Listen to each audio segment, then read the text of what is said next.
tradition in Launchpad Job Club. I read this stuff every year. It comes from, it's a sort of a non-denominational prayer, and then a bit of a mini sermon that was delivered back in 2003 by Davidson Lord, who was a Unitarian minister. For those of you who are not familiar with the history behind Thanksgiving, or even for those of us who have forgotten, it's a very sweet reminder. And the first part of it is just a prayer, and it's a prayer about vegetables. This morning's prayer was written by Max Kutz, the Emeritus Minister of the Unitarian Universalist Church in Canton, New York. It is called, Let Us Give Thanks. Let us give thanks for a bounty of people, for children, who are our second planting. And though they grow like weeds, and the wind too soon blows them away, may they forgive us our cultivation and fondly remember where their roots are. Let us give thanks for generous friends, with hearts and smiles as bright as their blossoms, for feisty friends, as tart as apples, for continuous friends, who, like scallions and cucumbers, keep reminding us that we've had them. For crotchety friends, as sour as rhubarb and as indestructible.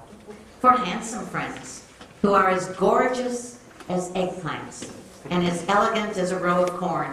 And the others, as plain as potatoes and as good for you.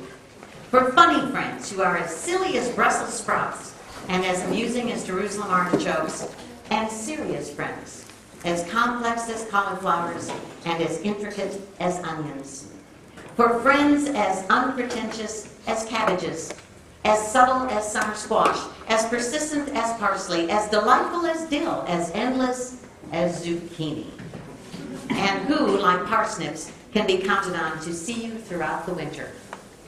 For old friends, nodding like sunflowers in the evening time, and young friends, coming on as fast as radishes.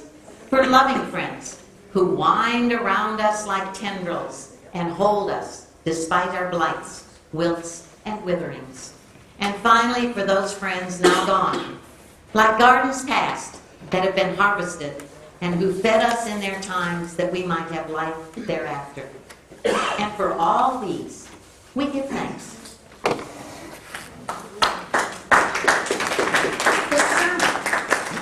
Also called Thanksgiving. Thanksgiving is a holiday especially for people who have lost a lot and need to know how to go on. If everything in your life is just swell, and it has been just swell as long back as you can remember, then Thanksgiving will be just another swell day with turkey. But if you've lost something this year, you need to lay claim to this holiday, because it is for you. I mean hard, painful losses. A parent, a partner, a child, a beloved friend or relative, even a pet you love, or a more abstract pain, a loss of innocence, outgrowing a faith too small to cherish you without yet knowing how to replace it, or the loss of a job, or the loss of confidence, optimism, or hope. It was so long ago, that first Thanksgiving, it's hard to imagine it could still be such a big deal. It took place 394 years ago. Bach wouldn't be born for 64 more years. The founders of the United States, Jefferson, Franklin, Hamilton, Washington, wouldn't be born for another century or more. The United States itself wouldn't exist for another 155 years. Charles Darwin was 200 years in the future, and the new world he would help establish wasn't even imaginable back in 1621, at the first Thanksgiving. But one of the most enduring and life-affirming stories in our history was being lived out back then in real time. The year before, 1620, 102 pilgrims had left to make their way to the New World, refugees of sorts. They started out in 2 ships, but one wasn't seaworthy, so they came over in just the one ship, the Mayflower. They left on September 6th. The trip took 66 days. They arrived on November 11th, 1620.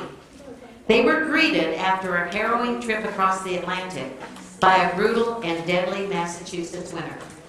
Of the 102 who left to come here, by the following summer, only 55 were left alive. Nearly half of them died. Imagine this. 102 people leave their homes, say farewell to families and friends, say goodbye to a whole way of life, a whole world. They arrive as strangers in a strange land, and the land knows them not. It is cold, indifferent, and deadly. And they spend a lonely and fearful winter, freezing, starving, and dying. They bury nearly half of their number. One half of these pilgrims buries the other half. And in the spring, they plant crops and they hunt for food. They had the amazing good luck to land near a village where the famous Indian named Squanto lived. Squanto probably spoke more English than any Indian on the continent. And they happened to find him. He helped them survive and plant crops. Without him, they might all have died. The crop is good. There is food here after all.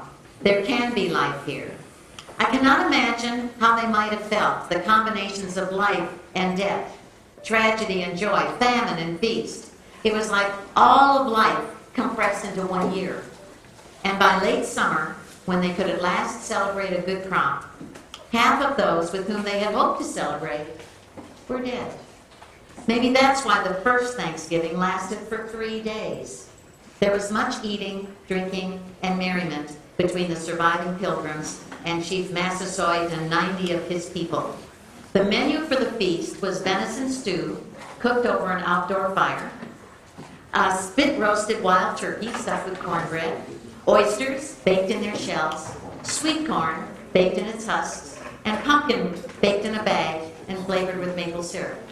The food was served on large wooden serving platters, and everyone ate their fill for 3 days.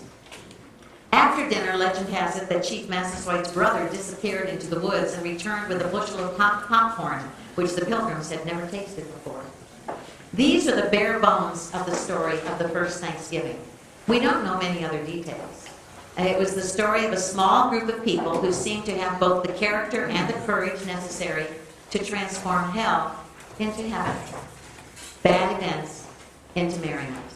By all rights, all 102 of them should have been dead by spring. But they were not dead. And they proved it in a way that still beckons to us by its sheer magnificence of spirit. After the harvest, in the midst of a field dotted with the markers of almost 4 dozen graves, graves of wives, husbands, mothers, fathers, sons, and daughters, in the midst of this field, they threw a party of Thanksgiving. They invited over some new friends, had a sumptuous feast, said some prayers to honor the still warm memory of those they had lost, and then they did a simple thing so powerful that it freed them from despair. A simple thing so powerful it can still do the same for us. They gave thanks. They gave thanks because they knew that this life, even as it is punctuated with occasional pain, suffering, loss of life, loss of love, is still pure miracle, the greatest gift we will ever receive. May we all this Thanksgiving find again that more adequate and more honest attitude toward life, that attitude that overwhelms us with the sheer wonder of it all. May we give a rest to our habit of complaining that the gift is not perfect, long enough to recognize that the gift is miraculous and fleeting, and may we not let it pass us by without stopping to give thanks.